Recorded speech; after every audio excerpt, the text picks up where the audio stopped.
यहाँ पर इतने सारे स्टूडेंट्स आए हुए हैं प्रोटेस्ट करने के लिए और सभी अपने अपने तरीके से प्रोटेस्ट कर रहे हैं। एंड यहाँ पर देखिए कुछ गीत गाकर सुनाया जा रहा है, वो गीत आपको सुना देते हैं। रोकना चाहते हैं हमारे गीत को, रोकना चाहते हैं, खामोशी तोड़ो वक्त आ गया, खामोशी तोड़ो वक्त आ गया, अपनी आवाज उठा रहे हैं, वो नाराज क्यों, वो नाराज क्यों, हम अपनी आवाज उठा रहे हैं, वो नाराज क्यों, वो नाराज क्यों, वो हमारे गीत क्यों रोकना चाहते हैं, रोकना चाहते हैं, खामोशी तोड़ो आ गया, खामोशी तोड़ो आ गया।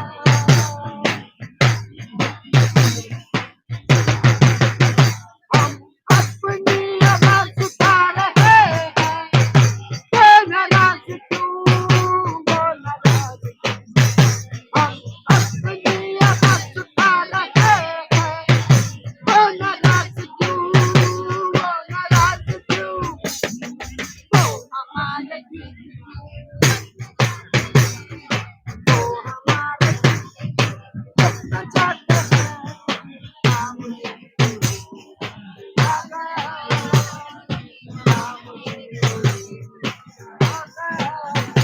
वो डरते हैं जिंदगी से, वो डरते हैं मौत से, वो डरते हैं इतिहास से, वो डरते हैं साथियों, वो डरते हैं जिंदगी से, वो डरते हैं मौत से, वो डरते हैं इतिहास से, वो डरते हैं साथियों, हमारे इन कदमों से डरते हैं, हमारी इन आंखों से डरते हैं, हमारे इन कदमों से डरते हैं, हमारी इन आंखों से डरते हैं, जनता की इस चेतना से वो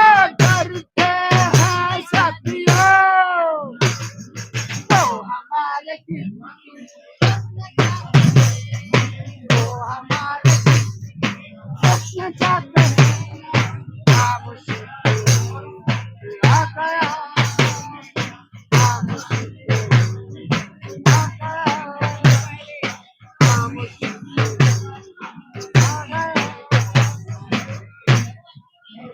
क्या बात है, क्या बात है। तो ये पूरा का पूरा गीत अभी आपने सुना है एंड आइए बात करने की कोशिश करते हैं इनसे। क्या नाम क्या है आपका, नाम बताएंगे आप? मैं दिशा छात्र संगठन से हूँ, रऊफ। ये गीत आपने ही लिखा? नहीं नहीं, किसने लिखा? ये पॉल रॉबसन के ऊपर गीत है, उसी का हिंदी रेंडिशन। ये मूवमेंट में पहले से ही गाया जाता रहा है। आप कब आए इस प्रोटेस्ट में शामिल हो? हम लोग डे 1 से दिशा छात्र संगठन की ओर से यहाँ पर मौजूद हैं। तो पेपर लीक को लेकर बातें हो रही हैं, शिक्षा मंत्री के इस्तीफे को लेकर बातें हो रही हैं, कुछ और भी बात है जो आप भी करना चाहिए? पेपर लीक के बारे में हो रही हैं, एनटीए को भंग करने को लेकर के हो रही हैं, धर्मेंद्र प्रधान के इस्तीफे को लेकर हो रही हैं। उसी बीच हमारी आंखों के सामने एक और पेपर लीक महाराष्ट्र का? आती है, महाराष्ट्र का? महाराष्ट्र में। तो ये सोचने योग्य बात है कि बीते 10 सालों में 149 पेपर में धांधली की घटनाएं आई हैं, 80 से ज्यादा पेपर लीक हुए हैं। तो इसका स्ट्रक्चरल कॉज जो है, धर्मेंद्र का प्रधान का इस्तीफा बिल्कुल जायज डिमांड है और हम लोग भी उस सॉलिडारिटी में दिशा छात्र संगठन डे 1 से यहाँ पर हम लोग पोस्टर्स बना रहे हैं, अपने पर्चों के माध्यम से, अपने गीतों के माध्यम से बात कर रहे हैं। लेकिन उसके साथ साथ हम ये बोल रहे हैं, ये इमीडिएट डिमांड है। इसके साथ साथ हम बोल रहे हैं कि जो स्ट्रक्चरल कॉज है पेपर लीक का, वो ये सरकार है। इस सरकार की पूंजीपरस्त नीतियां हैं, वो नीतियां हैं जो कॉन्ट्रैक्टर्स को ठेके पे ठेका देती रहती है। जो लोग पेपरों में धांधली कराते हैं उनको पनिश नहीं करती है, आपने सीबीएसई का ओएसएम मार्किंग का किस्सा सुना होगा। जो लोग जिनको अभी कॉन्ट्रैक्ट मिला था, वही कंपनी को 2018 में तेलंगाना इंटरमीडिएट बोर्ड की परीक्षाओं का कॉन्ट्रैक्ट मिला। वहां पर उन लोगों ने पेपर में धांधली कराई, एक बार फिर उनको 2026 में सीबीएसई कॉन्ट्रैक्ट देता है। तो जो पूंजीपति हैं उनकी चांदी और चांदी है, और जो मेहनतकश आवाम है उनके बेटे बेटियां हैं, उनको खुदकुशी करने पर मजबूर किया जा रहा है, उनको तबाही और बर्बादी की ओर धकेला जा रहा है। तो हम लोग पेपर लीक का जो स्ट्रक्चरल कॉज है, एनटीए जैसी बॉडी, फासीवादी भाजपा मोदी सरकार, उस पर सवाल उठाने के साथ साथ उसकी क्या पक्षधरता है। वो लोग पूंजीपरस्त लोग हैं, पूंजीपतियों के हित में काम कर रहे हैं और आम आवाम के खिलाफ काम कर रहे हैं। ये बात भी लोगों तक पहुंचाने की जरूरत है।